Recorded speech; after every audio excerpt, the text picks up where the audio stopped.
Good morning girls. अब आज हम बात करेंगे section B, relation between T R, M R, A R in monopoly and monopolistic competition. है ना, मोनोपोली आपको सभी को पता है, एकाधिकार होता है, और मोनोपोलिटिक्स कंपटीशन का मतलब होता है एकाधिकार में जो अपूर्ण प्रतियोगिता होती है उसकी बात करेंगे हम।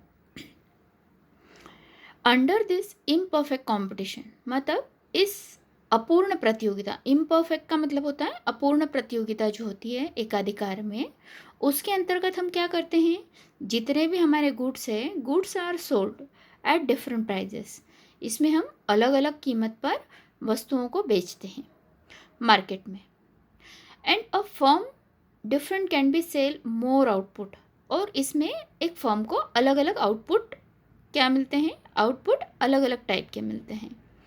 एंड रिड्यूसिंग प्राइजेस, है ना, अगर रिड्यूसिंग प्राइजेस हैं तो उसके रिजल्ट में हमारा ए आर का मतलब क्या हुआ, हमारा एवरेज रेवेन्यू, और एम आर एन है आपका मार्जिनल रेवेन्यू। तो ये क्या होते हैं, डिक्रीज होते हैं, है ना। अब डिक्रीज होने पर क्या होंगे, ये डिक्रीज होने पर हमारे जो है वो इंक्रीज करेंगे सेल के अकॉर्डिंगली।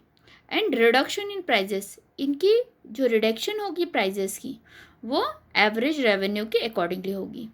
अब देखिए इस डायग्राम से आपको समझ में आ जाएगा कि मैं आपको अपूर्ण प्रतियोगिता में क्या बताना चाहती हूँ। देखिए सबसे पहले तो हमारी सोल्ड की गई यूनिट्स है क्वांटिटी।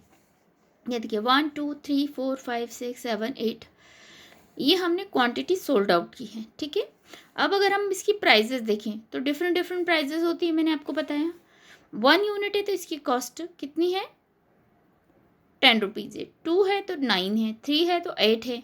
अब इसकी हम टोटल रेवेन्यू निकाल लेंगे। आपको सभी को पता है टोटल रेवेन्यू का फॉर्मूला क्या है, Q इंटू पी, मतलब क्वांटिटी इंटू प्राइस, है ना।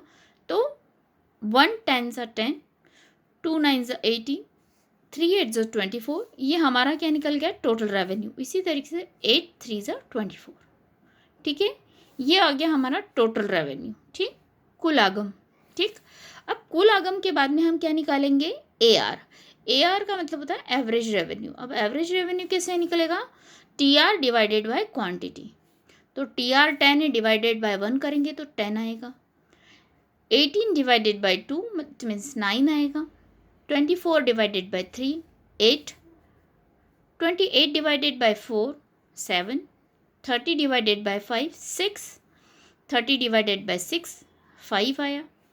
28 divided by 7 it means 4, and 24 divided by 8 it means 3। ये हो गया हमारा एवरेज रेवेन्यू, ठीक है।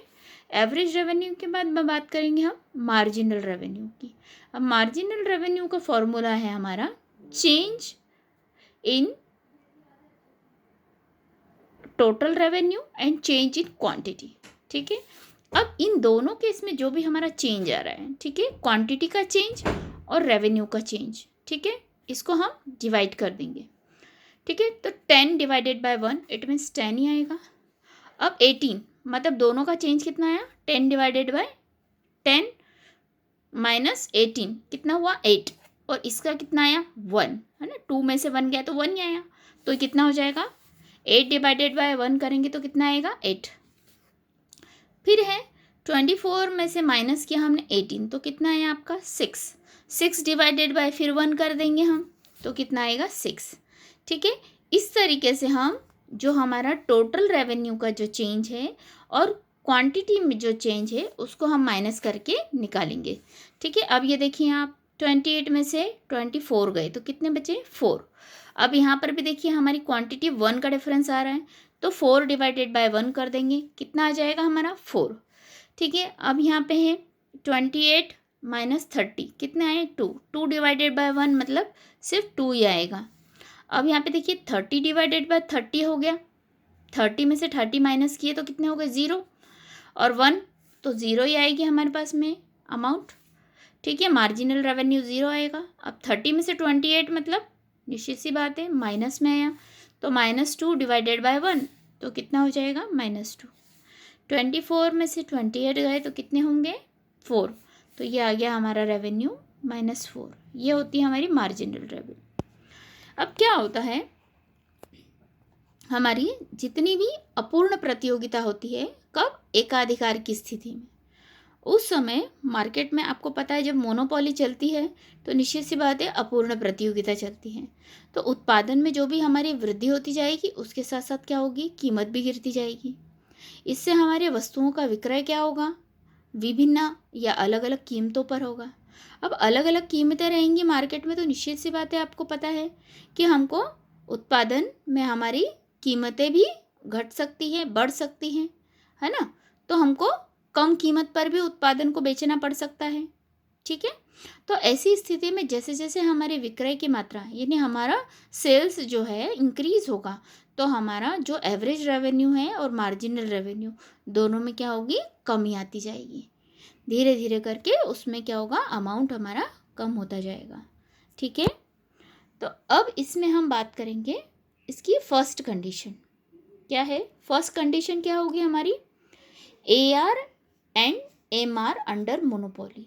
AR किसके बीच में है? हमारे मोनोपोली अगर कंडीशन है तो उसमें AR और MR के बीच में क्या डिफरेंस है? सबसे पहले तो MR AR के बराबर कभी होता ही नहीं है, मतलब मार्जिनल रेवेन्यू और एवरेज रेवेन्यू कभी भी बराबर नहीं होंगे। ये देखिए हमने मार्जिनल रेवेन्यू देखा है ना और एवरेज रेवेन्यू देखा, ठीक है, ये कभी बराबर नहीं चले, है ना। फिर इसके बाद हम बात करेंगे MR can fall to 0 and even become negative, है ना। देखिए मार्जिनल रेवेन्यू 0 भी हुआ एंड नेगेटिव भी हुआ, है ना। तो इस कंडीशन में हमारा मार्जिनल रेवेन्यू और ये नेगेटिव भी होते हैं। जबकि AR कैन नेवर बी 0, जबकि AR कभी 0 भी नहीं होता है और नेगेटिव भी नहीं होता है। TR is always positive. देखिए टोटल रेवेन्यू हमारा पॉजिटिव ही चल रहा है ना, और जबकि हमारा AR हमारा क्या हो गया? 0 भी हो गया। AR देखिए हमारा ना तो 0 हुआ है और ना ही नेगेटिव हुआ है, ठीक है, ये डिफरेंस है ना। अब देखिए एकाधिकार की जो कंडीशन होती है उसमें हमारा औसत आगम और सीमांत आगम, इसका मैं आगे वाले वीडियो में समझाती हूँ।